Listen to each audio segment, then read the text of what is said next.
Good afternoon, everyone. Hi, my name's Andy Smerick, and I'm a senior fellow at the Manhattan Institute. Thank you so much for joining us for a conversation about the politics of America's public policy schools.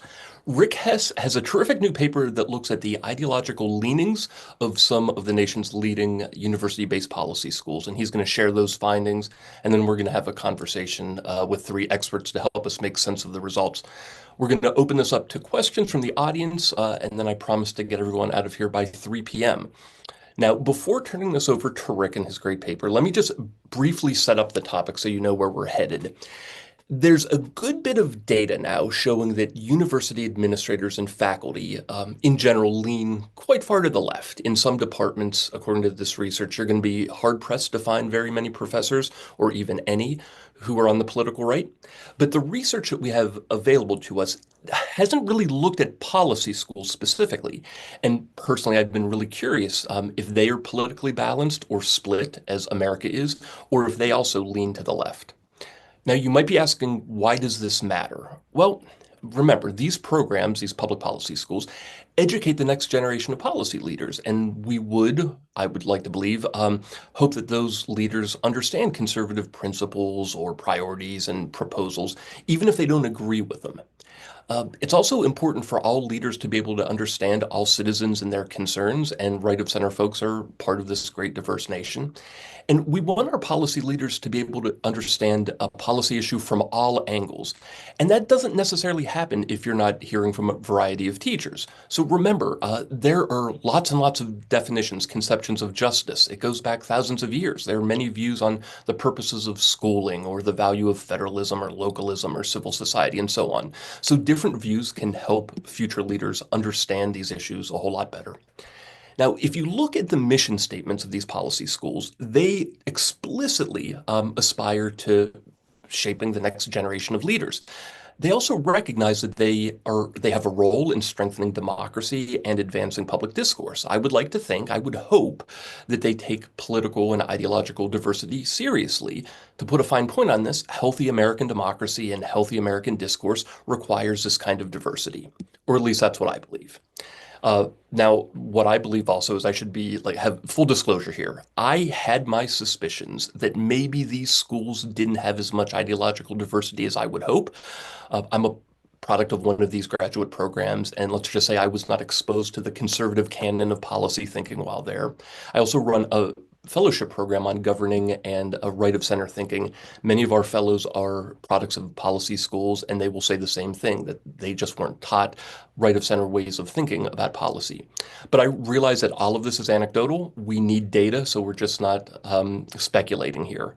And now, thanks to Rick and his co-author Riley, we have some data finally on this. So let me just close by saying their excellent paper is available online. We've produced it through the Manhattan Institute. It's part of a series of 10 papers on higher ed. It's part of this project that I'm leading up, so I hope you find it there.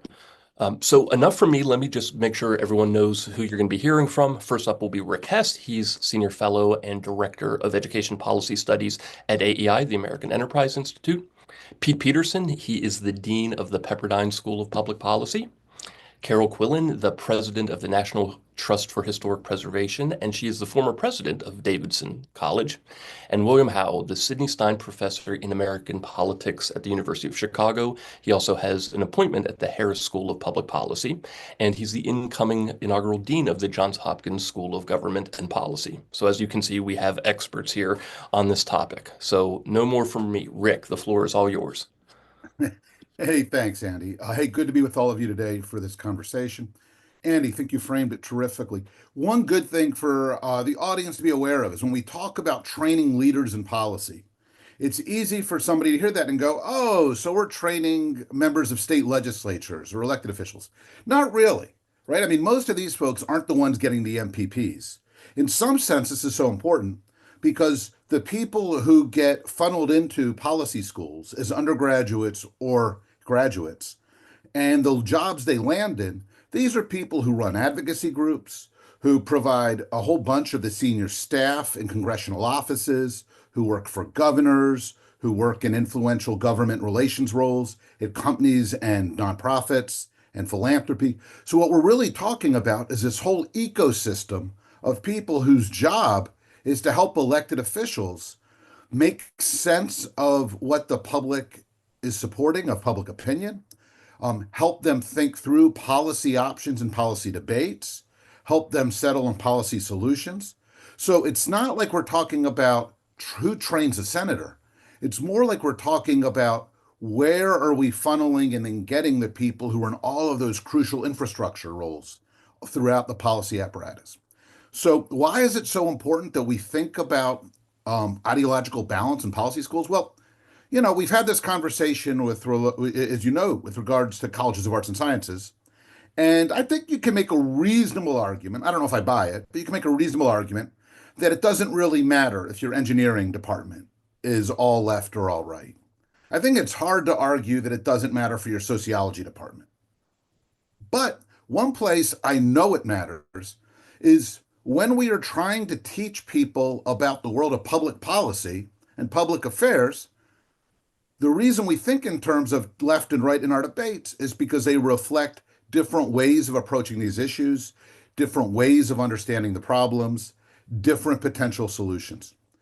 If students are only encountering one or another piece of that spectrum, they're not being equipped for the roles that we're asking them to play.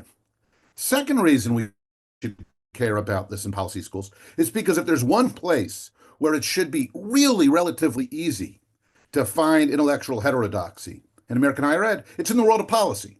Why is it easy? Because half or more of legislative officials across the entire country are Republicans. Because half of Congress, half of the Senate are Republicans. If there's one place where colleges which actually want to make sure students encounter a variety of policy perspectives have a huge number of practitioners to pick from, it's when they're hiring professors of practice in policy programs. All right, so what do we find?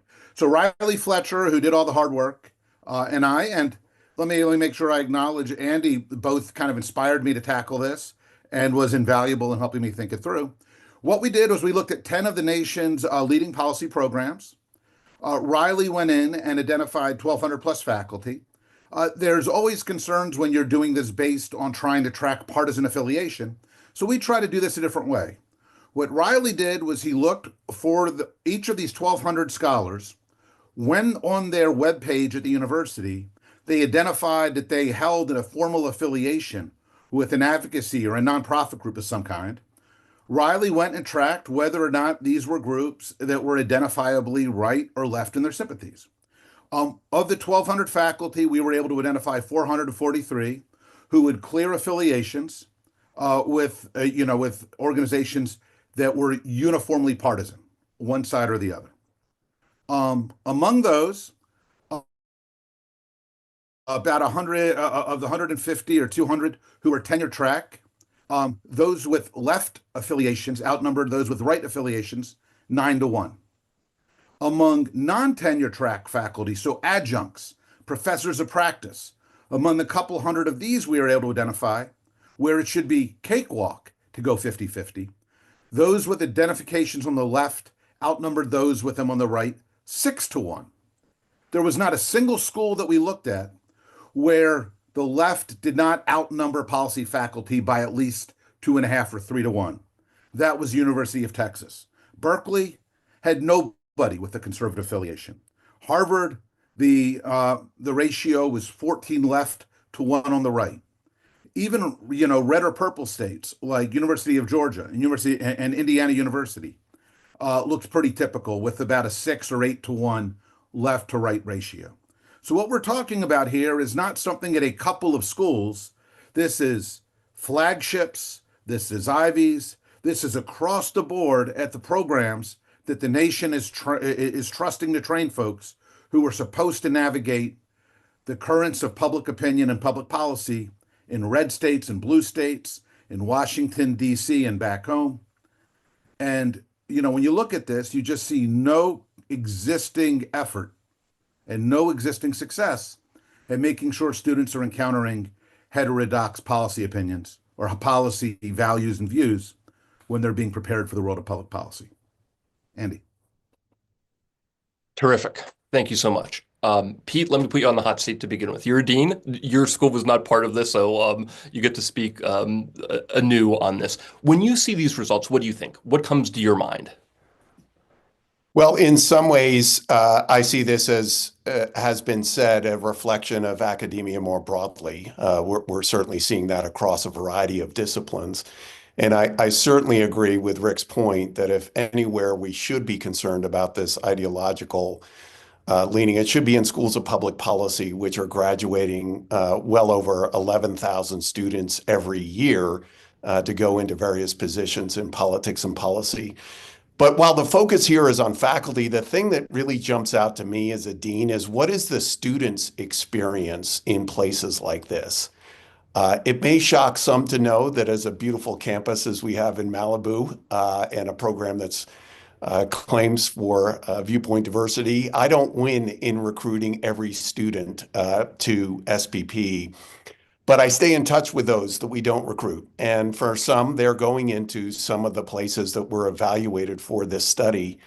And I have to say, some of the experiences that they're having as a conservative or center-right student going into these graduate policy programs is very difficult. They're not able to research in areas around in public policy that they may care about or take perspectives on criminal justice or the environment. That tends to be what is the conventional wisdom in a lot of these places. And I think in some ways we haven't been great as a discipline, now speaking more broadly as a dean in the graduate discipline of public policy and public administration, in attracting conservative and center-right students, even though we are now witnessing a transition at the federal level into a hiring spree of thousands of potentially conservative students into these places.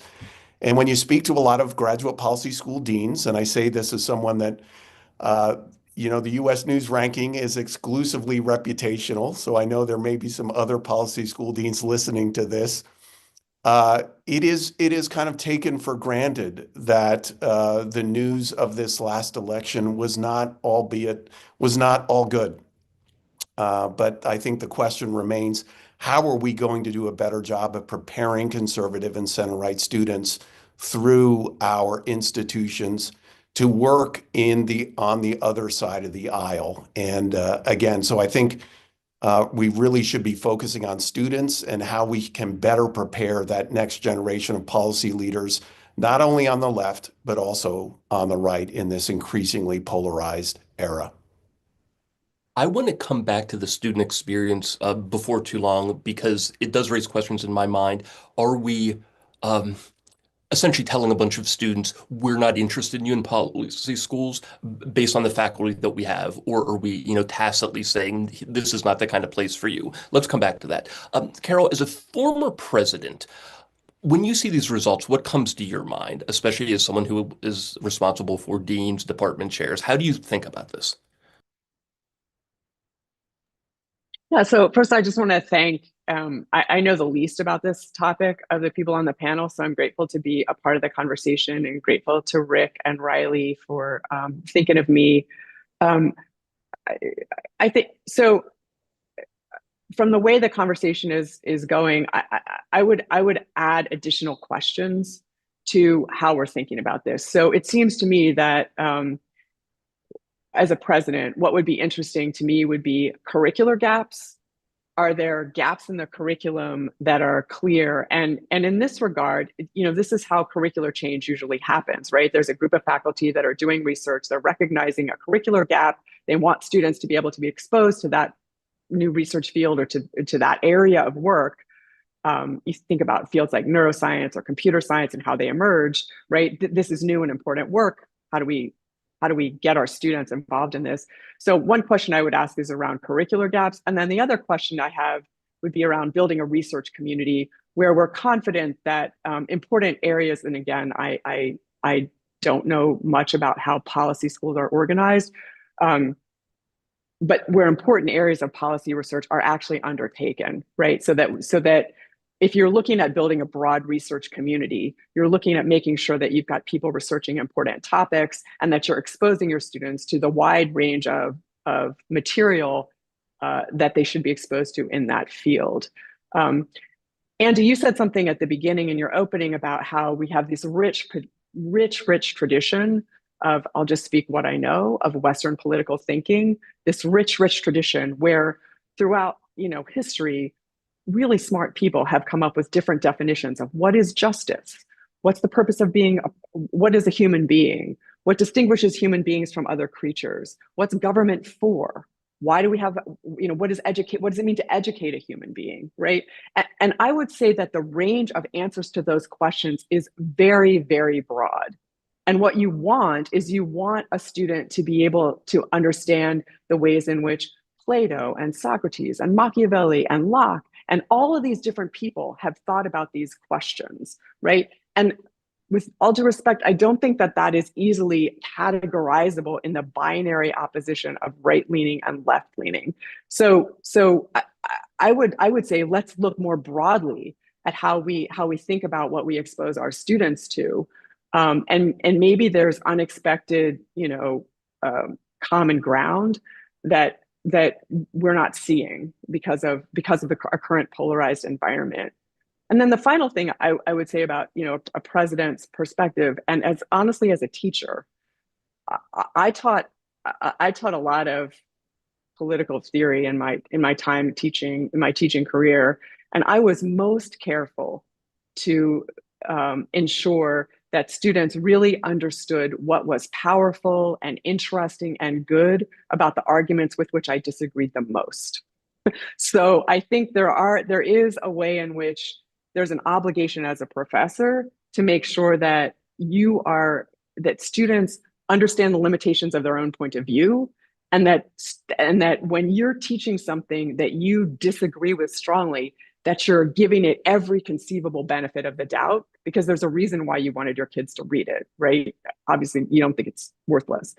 So if that's not happening, that I would say is also a problem. That's great. Thank you. Now, William, you are in the business now of trying to stand up a brand new one of these schools. So you're thinking presumably about faculty and staff and students. So what strikes you about this, now that we know what a lot of these institutions look like, now that you get to start from a blank slate? What do you think?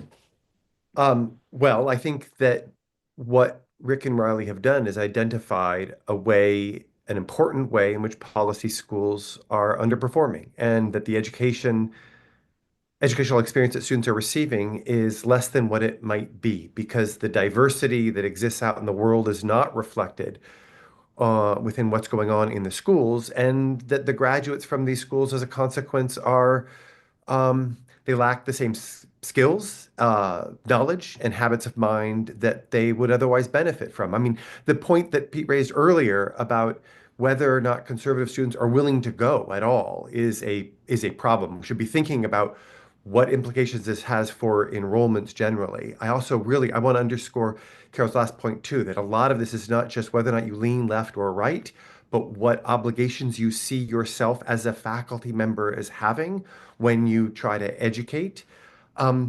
But there are two other things I want to put in play that I'm thinking a lot about as we stand up our new school, and we aim to have from word go, a much more diverse group of professors of the practice and faculty, and hopefully attract students who also represent that diversity. One is the concern about mentorship, that even when you are doing all that you're supposed to do as a faculty member, in the classroom to ensure that your ideological priors don't bleed into the curricular choices that you make, that the connections that you have almost always are born of where you sit ideologically. And so how you can help your students, where you can direct them, it's usually a function of, again, where you sit. And so there's only one kind of aid that's being provided in this capacity. At schools of public policy, which would lead to the concern, I think, that Pete raised from word go, is if you're a conservative, and what kind of support am I going to get here? Not just in terms of what I have in the classroom, but also what kind of internships I'll get, what kind of job I'll subsequently be able to look forward to. Another thing, if I could just throw out one more thing, because I think this one's really important, which has to do with habits of mind and skill sets, that it's not just about being disproportionately left or disproportionately right, that that if you're disproportionately anything, the kinds of habits of mind that are created and the skill sets that are fostered are ones that are about solidarity. And to be clear, there's something about solidarity. Solidarity in our politics is hugely important and valuable. And to think about how do you build solidarity, and fortify it. That can be a very powerful thing. But so too can be working across difference and understanding disagreements and navigating a political environment that, Andy, from the word go, you were pointing to the fact that, and Rick, you too, were pointing to the fact that we're roughly evenly split in this country. And if all of your habits when you come out of policy schools are ones of finding like types and strengthening ties within your group, the people within those groups will be underserved, and we as a country will be underserved. And so there too, we need to set to work on attending to this really important problem.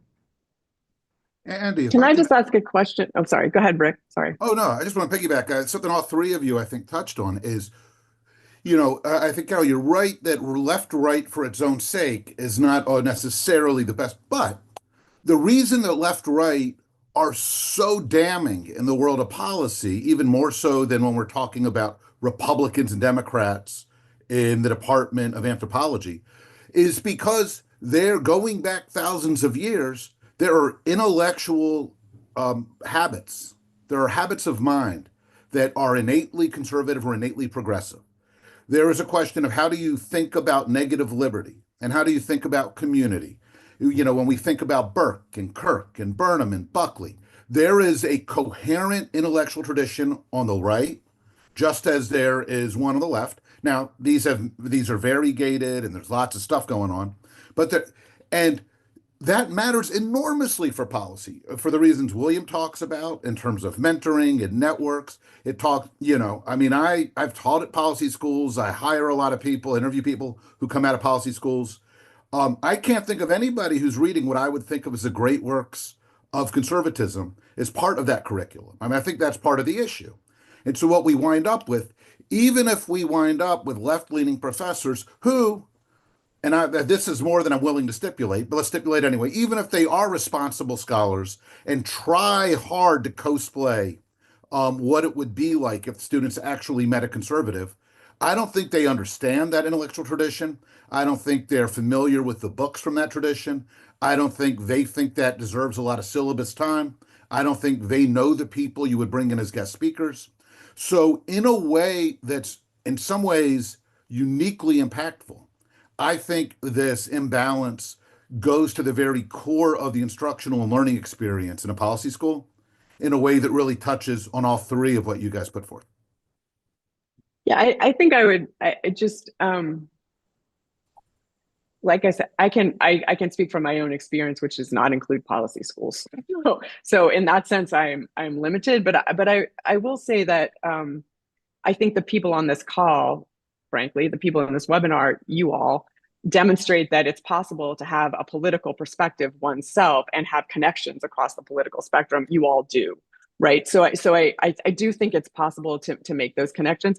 Where I think I would look, the curricular diversity to me is really crucial, and it's really important that people read Burke and that people, and I think because there are ways of thinking contained in the rich conservative tradition of political thought that we have inherited that are variegated and that sometimes overlap with ones on the left and sometimes don't. And knowing all of those equips someone to write better to produce better public policy. Knowing all of those ways of thinking, I think, helps you think more clearly. It helps you understand your own limitations. It helps you recognize when you're taking things for granted. It helps you in all kinds of ways. And I think what your paper is arguing is that look, the people we're producing in public policy schools don't know how to do this.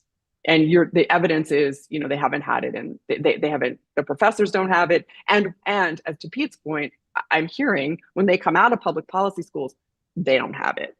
So I think that is a.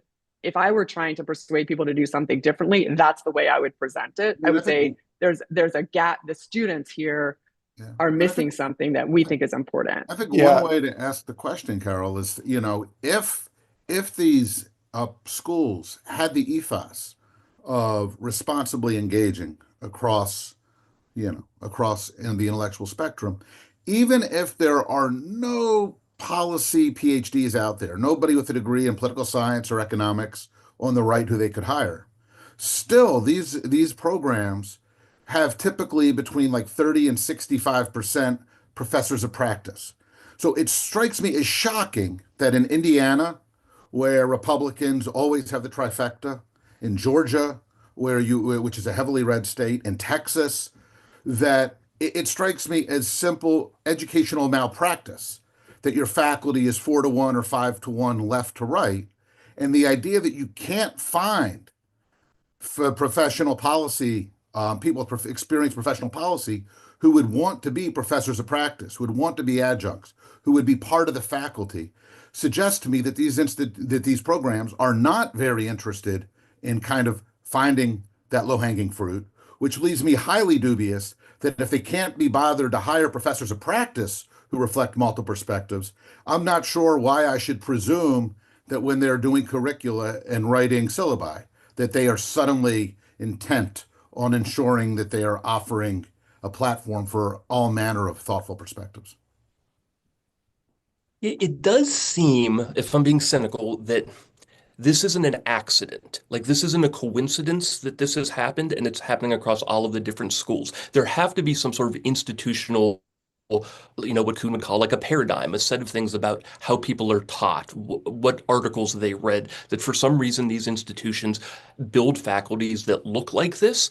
And in the States, like you're pointing out, they could, if they wanted to, fix this. A dean could fix this. And I'm using the term fix because I do think it's a problem. So I just want to nod to Carol's point that maybe it's not a problem. But if a dean wanted to do something, it feels like they could. So I'm left in a position of asking, why haven't they? So do the students not want a diverse faculty? Do faculty who are on committees to find candidates not want diversity? Does the president or other administrators or donors not want it? What's keeping them from doing something? Pete, do you have a thought? Yeah, I mean, I think, again, this mirrors some of the same issues we're seeing in other academic disciplines. I think in part, we've got these ideological monocultures in many policy schools that are reflected not only by the faculty and the political leanings that you've revealed here in these studies, but also, frankly, the students. I think it is fair to say that a majority of students in many policy schools are on the left, and you create these cycles where students reflect faculty and faculty reflect students. I don't think it's purely a faculty issue. And I would only ask for those that want to think differently about this, is this in fact a priority of yours? Is viewpoint diversity an issue that you want to take on? Obviously, William we place it right on the homepage of our website that this is a major commitment that we make. And from there, are you intentionally recruiting center-right students? Are you going into places? Dare you step into a conference of ISI or YAF or AEI's Faith and Public Life Initiative or Heritage Young Leaders Program? Do you even know that these places exist? This is where, even as a program that's perceived as more center-right here at Pepperdine, I know that we have to be more intentional about recruiting conservative students to our program than we do our more progressive students. But I do think it's much more asking that initial question, do we have a problem here? Would a student with a MAGA cap on or a MAGA bumper sticker on their car feel supported on your campus if they want to go work in a Trump administration at some point? And really thinking about and winding back from there, what is the environment that we would have to create for students, not only progressive, but conservative and populist? Would they feel welcome on our campuses? Not just the faculty and not just speakers, but students. And I do think that this has been years in the making. I think the initial ideological predisposition of policy schools was much more focused on the federal government and what it could do. It's a reason why the Kennedy School is the Kennedy School of Government. I think we've now morphed into understanding that nonprofits and local governments should have a role here as well. But I think over the course of the last few years, we've become much more ideological on what the right answers are on criminal justice policy, on the environment, on the role of government more broadly, on the role of America in the world. And I think really we need to be thinking much more seriously about how we address it. Can I throw out a couple things that are meant to add on to what was just said? And Pete, I think you would agree with me here. It's that the challenge is not just about attracting a more ideological student body or faculty and getting them in the room. In some ways, having accomplished that, and that's no small thing, and we've seen that, frankly, schools have not accomplished that. But even if you've done that, all your work lies ahead of you, because then the question is, how do you put that diversity to good use? How do you get them? How do you get people to speak across that difference and try to understand the source of that difference and to engage each other in ways that are thoughtful and probing and at once generous and born of curiosity? Like that too. I mean, I'm thinking a lot as we launch this new school of government and policy, where we're not encumbered by a set of inheritances. We can think anew in the launching of a brand new school about how to build out that kind of culture, which requires more than just what the faculty and the student body roster looks like. I think so. That's there's that piece. Yeah, I'm sorry, go ahead. No, go ahead. No, it's just, I think that's what you and Pete are saying. It's just speaking about the climate of the campus. It is an absolute obligation of a campus that's committed to free inquiry and the pursuit of truth to create an environment where everyone can participate. And failing to do that, which I think is a challenge on some campuses today. I think it is a challenge to make sure that conservative students, students with very either views that are not broadly held or particular positions that are articles of faith with them that are not popular. I do think it's really important to make sure that those students feel welcome in every environment imaginable on the campus. And we need to work harder at that. I absolutely agree with that.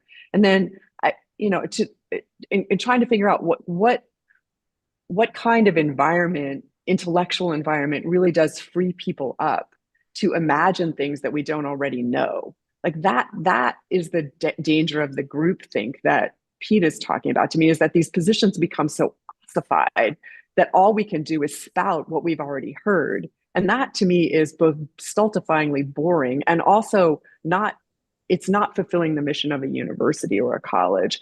So one reason why, Rick, it's not that I dispute that there's a problem exactly, it's that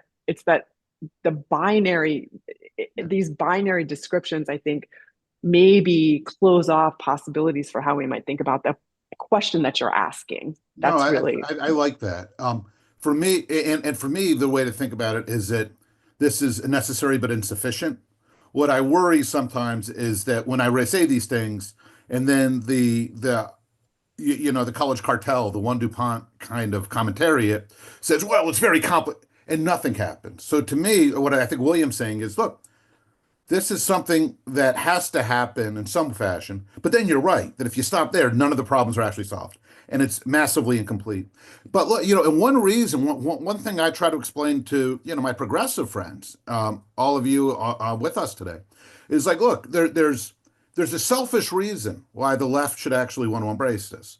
The lesser reason is that if you are preparing to do public policy in Indiana or Georgia or Texas, and you don't actually understand how the right thinks about criminal justice or the abortion debate, or police, or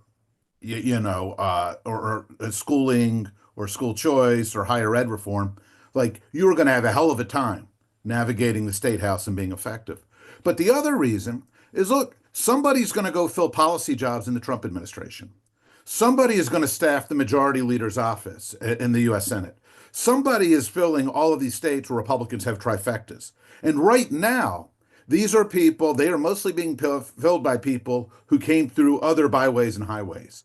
It would seem like it would be really good for all of us if the folks who are going to help the Trump administration wrestle with student lending or international affairs or the child tax credit benefited from exposure to thoughtful experts into these institutions, got to know and have cordial relationships with people with whom they disagreed bitterly on substance, And that would seem to be good for the right because we would have a bench of people who had more expertise in the narrow, wonky stuff of government.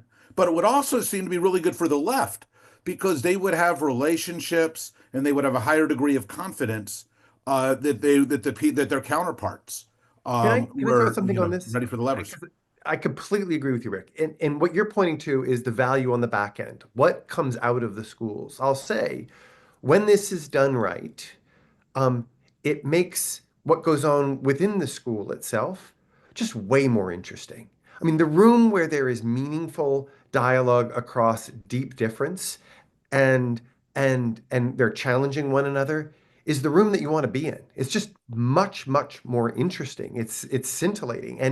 And part of the reason why, frankly, I'm actually kind of hopeful that we're at maybe a turning point, that it isn't just sort of general awareness that we have a problem, which your paper has done just a terrific job of underscoring, but also kind of fatigue of like being around like, and a sense that this is just it's getting boring. It's getting a little tired. And when you shift and you put into conversation folks who stand at ideological odds and put them into productive conversation, and you do that well, um, it's, as I said, it's completely scintillating. And so for it seems to me, even in a world wherein we're not producing better types to staff folks as you've described, Rick, the educational experience would be more enlivened by virtue of making this corrective. William, I've heard you make a point which Carol just made, which is one way to also think about some of this intellectual heterodoxy is think about areas that aren't getting studied in policy schools because they're of interest to folks on the right and not the left. Could you talk a bit about that? Because I thought it's been Yeah. interesting when you've put it out. Yeah, I mean, so I'm a political scientist, study American politics, American political institutions, and I'll say there are huge areas where scholars just completely ignore. We have all kinds of work done on social welfare policy, um, on um, the environmental movement, on movement politics broadly. Um, we don't know much of anything about what the politics of tax policy are, or the politics of the national debt, or a clear sense of like what the military bureaucracy, how it functions. Um, and these are areas that matter a ton, are decidedly important for the national welfare, and they're also fascinating topics to explore in their own right. But it's in that way, when you think about the pathologies born of ideological imbalance, it isn't just about people speaking from their ideological position and handing down certain mandates about how to think. It's also just what they're drawn to in terms of subject matter that interests them. And because I think it's not a coincidence that the faculty lean left, that there aren't many faculty who are drawn to the military bureaucracy or the national debt as topics that one might explore. And yet, I mean, if we sit on any one of those, we can generate a dozen. It wouldn't be hard to generate a dozen dissertations that would be absolutely fantastic to write. But they aren't being written right now. So there are a bunch of questions that are coming in that are very practical in nature, along the lines of, okay, imagine our community recognizes this is a problem. What do we do about it? And some of the ideas floated, I'll let you judge them, but do red state legislatures need to get involved and tell their policies, public policy schools in public universities what to do? Does there need to be some sort of affirmative action style preferences that a university recognizes in policy schools for diversity in ideology? If not those things, then what gets measured gets done. So how do we measure this? How do we hold schools accountable for doing something so it's not just hand-wringing and then 20 years later we have the same study saying the same thing? Well, Rick, your Andy, thoughts? I'll just jump please in go. initially. As a conservative, I'm loath for regulatory solutions to this, but we are seeing state legislatures in this last year get very much more involved in what's going on their flagship campuses, whether it's the Civitas Institute at the University of Texas or Hamilton Center at Florida, or the New Civics Institutes at UNC Chapel Hill or Tennessee or Ohio. these are by and large undergraduate institutes, and they're not specifically policy schools, but they are policy adjacent, if you will, in the topics they're taking on. I would actually rather take an initial step. I am ready if anyone is watching this, and maybe with William, you too. The two major policy school associations in the country are NASPA and APAM. I am waiting for the first panel suggestion or even a conservative speaker to speak at either one of those annual conferences or be interested enough to host a panel on the lack of viewpoint diversity in this discipline. I think the first solution needs to be internal and self-governing. And I would say hosting a panel just on this research study to disagree with it if people want to about the impact or import of these issues. I think I would like to challenge our own major academic associations to take this on as an issue. I like that. Can That's a I great throw out idea. another thing that, your aversion to a state regulatory response? There's another kind of aversion that I have, which speaks to this point about what gets measured, what was it? Gets studied. Gets He was done. exactly right. It's done. Yeah, exactly. So the corrective to this study that Riley and Rick have put forward is to say we're going to start having lines for conservatives, and we're going to have a conservative ghetto at every policy school that then will make it look a little more balanced, and we'll come out looking good. Rick, we'll be okay, right? Because when you do this study 5 years from now, I'll have more conservatives at this policy school than currently have, and that would be a mistake. I mean, that would really be a failure. I mean, not because we shouldn't be hiring them. It's that if what we're doing is just hiring the token conservative or the token 3 or 4 conservatives that then hang out by themselves, who offer the one-off class, where it isn't being integrated in the core of what the school is doing, and the diversity isn't really put to good use, then we will have underperformed. Can I ask a question of you? I mean, wouldn't it be possible, again, what do I know about this? But I know that if you're a dean or if you're a president, you have a kind of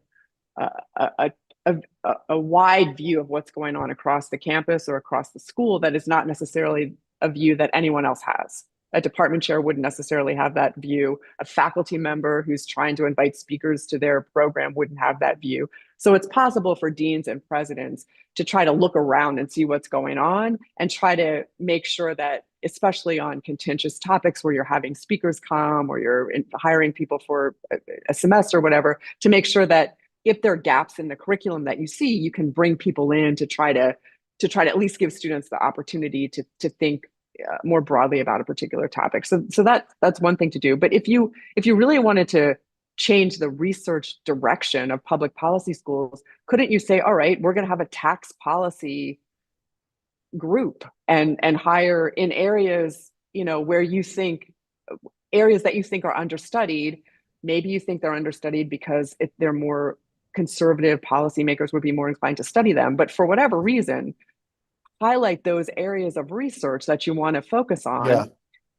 Bring in people that do that work, and more students would then be attracted to doing research in areas where you think we really need research done. Yeah, no, there are some creative institutional solutions to this. I certainly think the paper proposes some of them. A couple things that we've done at Pepperdine, short of an actual institute or center, we've begun to use this term lab to describe wanting to focus on a policy area, have it be co-curricular and curricular, and led by one of our faculty. So Kyron Skinner, who was in the Trump State Department, leads and teaches foreign policy and national security. She has created a national security lab that is bringing in speakers that probably won't be showing up on a lot of other college campuses. Steve Hayward is with us, and we're just launching this year an environmental policy lab, which again is not as much of from a dean's perspective, a financial and organizational commitment, but still allows a professor to create both co-curricular and curricular elements to address a policy area, maybe from a unique perspective. And we'll certainly be doing that on environmental policy as well. But it does take the want to. And I think so much of this, obviously with William's commitments and mine here too, you've got to A, see this as an issue, and then B, think through the ways that it can be addressed. And just because this is all so cordial, and that's not my brand, and as the guy who got chased out of the academy on this one, let me throw something else. I mean, one way to think about this is that scholarly autonomy, the Germanic, university tradition, is that we ought to protect the right of scholars to pursue truth, the right of the institution to chase free inquiry. But it's not clear necessarily, as much as we've romanticized self-governance, it's not axiomatically clear to me that the folks who currently sit in a school of policy are the best judges of who will bring the kinds of research interests or perspectives to bear. Especially when I look around the elite research universities today, and they feel quite insular in what gets valued. So for public institutions, not private, but for public institutions, it does strike me that we are comfortable with the idea that the elected officials in the state, for instance, put forward judges. There's processes. You have they have expert advisory panels who put names forward, and the elected officials in the state put these names, and they are accountable to the voters, and they are responsible for taxpayer dollars. It strikes me that it's not at all unreasonable in the case of public policy schools to suggest, at least when we're talking with professors of practice, that perhaps there's an appropriate role for the elected officials in the state, for governors and legislators, to create mechanisms that allow them to select folks with expertise to have input into naming the folks who are going to fill these positions. I think there's all kinds, obviously, of, concerns about this, but the question is always relative to what? And relative to the baseline, I tend to suspect I would have a lot more confidence in this. And I would love the idea that the people who were filling positions in policy schools were actually accountable to the state's voters and were actually going to be subjected to media scrutiny, rather than a bunch of professors getting to choose who they get to play with no scrutiny and with no accountability. Let me throw that out there. Just thump. Like, what we're going to do is we're going to blow up any notion of academic freedom. Rick, I'm not with you on that. I'm not, like, I get how it's born of a real problem, in a sense that we need some accountability. But I guess I find more comfort in going down that road if you could point to some models where you'd say the core mission of universities, which is about seeking truth and building knowledge, is something that's systematically advanced through an expansion of political intervention. That the whole argument for building that expertise within the federal bureaucracy is one where we need to provide checks and against political intervention so that the expertise of scientists can flourish. Now, there are problems there too, when we want to think about what political accountability looks like. But my hope would be that our next move is not that we invite the governors to appoint all the professors of practice in the policy schools and to load them up with a bunch of, like-minded types and have that be a source of political contestation. Or that in a kind of a narrow way, deans say, okay, I've got to do something about this because of that threat. And so I'll appoint a couple of token conservatives to get them off my back. But to see what Andy led with, which is the rich traditions of thought that we are leaving by the wayside and are impoverished for that, to see the failures of what's going on in classrooms that could otherwise be electric and interesting and engaging in ways that they really are not, and the ways in which there are all kinds of students who we could be bringing in who we're not bringing in. They don't have an interest in being a part of it. If deans get around this, I think it requires leadership, but my hope would be that it would happen from within. Well, and I'll just piggyback on that, Rick, just to say we have seen some instances with some of the, frankly, craziness we've seen on some law school campuses where federal judges have said that they're not going to bring on as clerks students that come out of some of these programs. You certainly could see that as decisions being made by legislators onto their staff if they even knew that policy schools had this kind of ideological leaning. I would just also offer that there's another, let me throw out another idea here that might also be helpful. And again, drafting off of the law school model.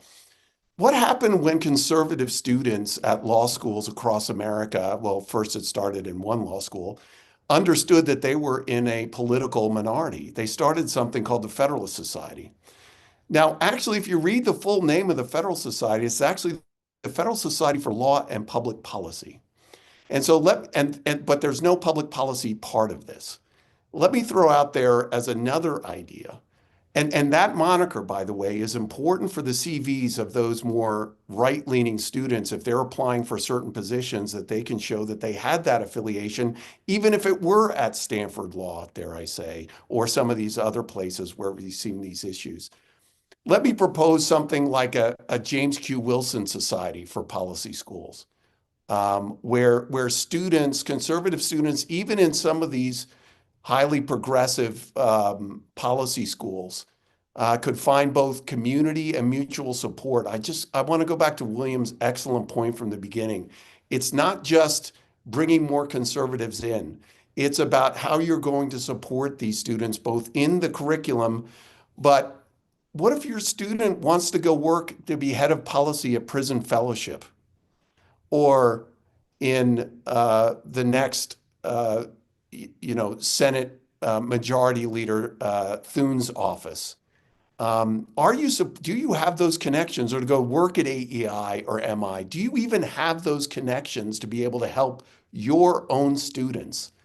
I wonder if something like a society approach for students, and again, operators are standing by for anybody who wants to chat further about this.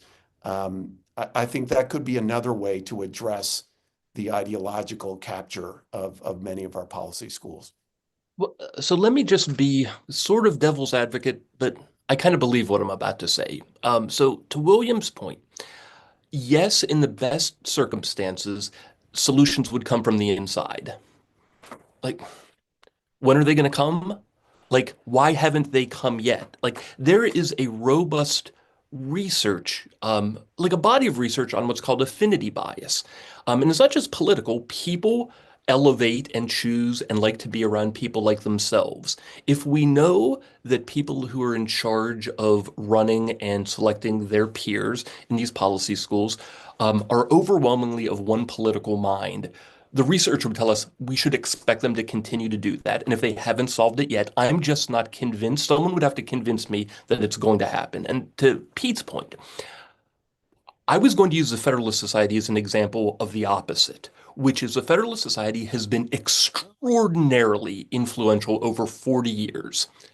But if you talk to people in the Federalist Society, they will say that it has not changed what law faculties look like. They are just as progressive as they had been before. So yes, we have students self-organizing to try to give themselves a community that should have been produced by their law schools. And after 40 years of the Federalist Society changing what the legal community looks like, it does not feel like that had much influence on the hiring and behavior of lots of especially elite law schools. So I don't know if that would solve it either. Yes, great, self-organized conservative policy students, but I'm interested in when will these schools fix themselves? Rick? So can I say, like, before you all solve this problem, I really agree with William that, our intellectual traditions, the intellectual traditions which we have inherited and for which, we have some responsibility, which are extraordinarily rich. And, forever grateful to my education at the University of Chicago, for my students that have helped me to see this, like, a really rich tradition. It can't be captured or understood through our binary political labels. So I think until we begin to think about this as a little bit differently, we're just going to perpetuate the problem, which is this binary way of imagining our own selves and our own, you know, intellectual possibility. So there is a problem. It is a problem. I don't think it's right to put people in a box like liberal and conservative. I don't think that serves anybody in this way. And because our political system basically functions in that way, I would want there to be a solution to this problem that acknowledged the complexity of our intellectual traditions and the common ground that we avoid seeing when we insist on putting people in these two different categories. That sounds like I'm trying to avoid the problem or deny that there Yeah, is I'll one, and just I'm not. quickly I'm just jump in to saying, say, like, yeah, I don't know well, where you would put me. Like, where do I fit? Where, and I don't want the common ground that I have with people who vote differently than I do to not be a fruitful opportunity for conversation. That's all I'm trying to say. yeah, I'll just say quickly that I think what Carol's raising is a fundamental question about policy school curricula, right? We can say at Pepperdine that James Q. Wilson, the aforementioned, was one of our founders, and coming out of Harvard, he believed that these schools had become too technocratic. Now, that wasn't ideological. It was just much more of a quantitative view of what policy could be. And in that, he believed that there should be more of a great books curriculum, which was really his influence on our curriculum. And I agree with you, Carol, that thinking about curriculum in that sense, broadly, what is being taught, asking those larger questions of what is the role of a citizen, what versus the role of government, at what level should these things be understood, what makes the American experience and the American project different and exceptional, dare I say. I think it's important that we ask those questions at policy schools. I would only say that the technocratic aspect of this, the measuring and quantifying of public policy, which is so important. We are not masters in political philosophy or political theory. But I think those are become increasingly, the questions that we're asking and quantifying have become highly ideologically influenced themselves. So I know graduate policy students in data science programs that are being told what kind of answers to come up with when they're answering questions around crime and criminal justice or the environment. And so the lens through which we're even asking those technocratic questions, which must be asked and answered by policy schools, I think we also have to think about, even as we're doing multiple regressions and putting things up on Tableau and doing those very kind of technical things, are we asking those questions, those policy questions in the right way that invites viewpoint diversity on those issues? And I think even on the technocratic side, the technical side, we're not doing a good job of that either. So I think there you'd get consensus with people that in Rick's classification would be on the left. Like people who just don't believe that your research question should predetermine the answer you get. Like that seems to me something where you would find broad agreement and a way to approach it. And I just don't want us to come up with a solution that prevents those conversations from happening. We're almost at time. William, do you have any final thoughts before I let Rick have the last word? My only thought is, because it's top of mind, this really is my only thought, is in trying to build this new school. This failure, I think of as being a kind of market failure that a new school can exploit. And I don't mean exploit for ill purposes, but to step in and to say there's a set of people who want to be served, who could be served, who aren't being served. And there's a set of people who would like to, who would be drawn to an environment where there's robust exchange happening across divides. And I'm keen on building it. And it's not because that's where a reflection of my own politics. It's because I've been in rooms where there is that meaningful exchange across difference, and those are the rooms to be in. And and and and that's a different kind of a solution. It's not about the government regulating. It isn't just depending upon existing um, um, uh, leadership to provide a different direction. It's also it's a kind of market force and a new entry. So Johns Hopkins That School of Government and Policy, it's coming. That's great. Thanks for getting the plug in there. I'll just say before giving it to you, Rick, if there are any deans or college presidents watching this, I promise you there are lots and lots and lots of smart, well-read, right-of-center policy people who would love to teach. And if you haven't reached out to try to identify them or to recruit them, you should. So the problem that we're seeing is not a matter that they aren't there. The supply is there. I just wish there were a demand from these schools to go out and find them. Rick. Yeah, no, I think that's well said. And look, I mean, I think for me, there are any number of complexities here, and I think Carol and Pete are right to remind us that if we reduce this to any single axis, we're losing a lot that's important. That's all true. That's all fair. Don't disagree. On the other hand, as somebody, I get a fair number of like emails and texts from folks who teach in policy schools who are like, Rick, won't believe what got said at this faculty meeting. Or, I'm really frustrated by this, but I don't feel like I can speak up. And I think what has happened is we have created monocultures. And I have very little confidence that these monocultures are going to change themselves, just like you, Andy. I believe that these monocultures are reflective of real fundamental problems. I think this affinity bias that you referred to, Andy, has this really insidious problem that not only do we want to be around people like us, but when people agree with us, we think they're smarter. So when you have faculty search committees, the people who study social justice questions or movements and who come to the right source of answers just get hired because they're obviously smarter. They're asking the right questions, they're coming to interesting answers, unlike those cloddish right-wing types. And so for me, while I don't want to be dismissive of the need to have thoughtful conversations, I agree that there are interesting, smart people, willing to talk about this, at least in private, across the spectrum. I think the idea that if we all just wish on a star a little harder and encourage progressives to cosplay conservatives a little more, that this will all sort itself out, is not justified by what we've seen over the last 10 or 15 years. And I'm open to any number of ways to potentially kind of address this going forward, as long as we're actually addressing it and not just coming up with clever ways to talk around the problem.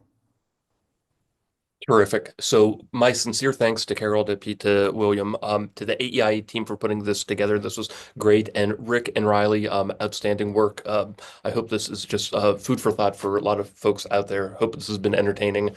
Thanks, everybody. Have a great week.